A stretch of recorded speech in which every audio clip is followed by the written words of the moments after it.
Sige, diretso ka pa.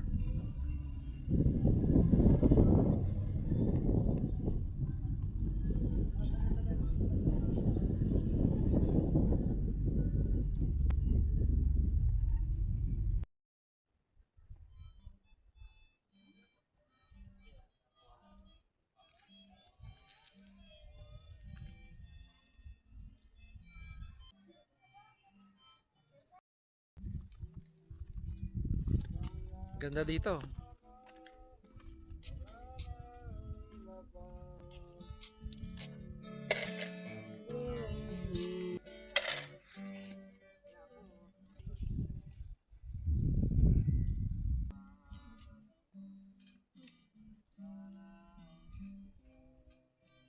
Picture ka na sa vlogger na anong kapatid mo. Di pa sikat. Oh, ayan, nandito kami sa ano, pakita mo yung nandun. Andito kami sa Monasterio de Tarlac.